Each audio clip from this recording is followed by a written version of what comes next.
you've asked yourself that important question. Not what do I care about? What does he care about? What does she care about? Okay?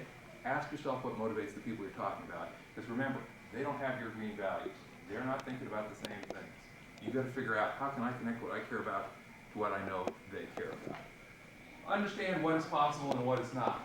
Look, this is, as you are beginners in the most cases in terms of this kind of process, you're going to be frustrated. You're going to go to a meeting. You're going to wait through 3 hours and 28 minutes worth of the most boring stuff you ever heard about. They'll be talking about infrastructure. They'll be talking about salary ordinance. Then you'll finally get to your moment of time. You'll walk up to the microphone. You'll have your 3 minutes, and they're going to say, "Oh, I'm sorry, you're in the wrong meeting." Okay? And you're going to ask yourself, what was I doing here? You need to ask yourself ahead of time, what is possible, what is not. I got involved in all this kind of stuff because when I was a student at Palo Alto High School, every time I wanted to make change, the people at the high school said, "Well, that's a school board matter." I said, "Well, wait a minute. What do you mean it's a school board matter? You're the principal." They said, "Oh, but those policies are set by the school board." So off I went to the school board meetings. Well, here we are, 30 years later, school board member, mayor, county supervisor, running for state legislature, all because some principal told me, "Oh, I can't help you with that. You have to go talk to the school board." You need to understand who can do what. Because there are lots of people who have an interest in telling you they can't do anything about the issue you bring them. So you need to make sure you know before you go whose responsibility it is to do something. You want more recycling in your area? Great. Who's in charge of that? Sharon, who's in charge of that? Okay, you're a club. But what if you want more curbside recycling in your neighborhood? Who do you call?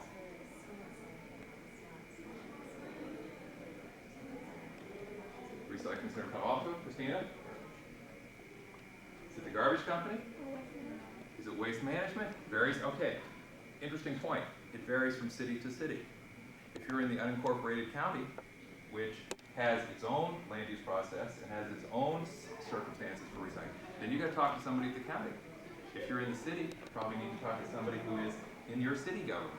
If you are in some places, you're going to want to talk directly to the folks who are responsible for picking up the garbage every week because they handle the same issues. So again, figure out what's possible, what's not, who's in charge of that particular thing. Now, this next item, number 4, find a floor manager. Look, if you go to, and again, I'm going to pick on the Palo Alto City Council just because I know them best and because I was on that council because there are 9 of them. All right, 9, a lot of democracy in Palo Alto. You have 9 city council members. All right, you've got your issue. Who is the person who knows the most about your issue? Let's start there. You, exactly, all right.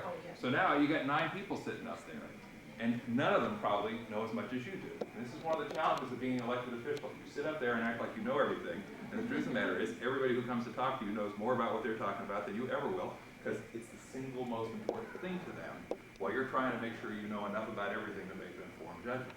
All right, now if that's the case, there's going to be a conversation at the meeting. It'll be a school board meeting, it'll be a city council meeting, board of supervisors, and if it's a school board or city council meeting or a board meeting, they're going to say, okay, we've had discussion from the public. If it's a formal public hearing, they're going to say, we've closed the public hearing. This is the scariest part of the meeting for you. Why?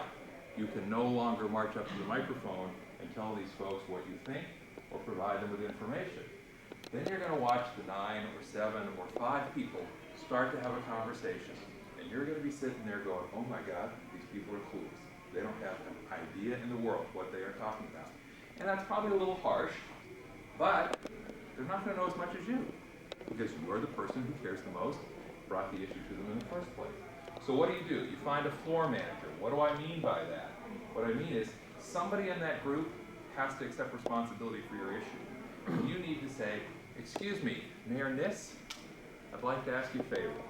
I wonder if you would be willing to accept some responsibility to make sure that you understand this issue, and if we could meet with you in advance of the meeting, and then if questions came up, you could perhaps respond to your colleagues, and if you didn't know the answer, you could perhaps call on us from the audience, because what you're doing is you're sitting in the back, you're flapping your arms, you're thinking, come on, please call on me so I can sort this out. The guy who just spoke didn't understand, and they're not going to call on you because the public hearing is closed.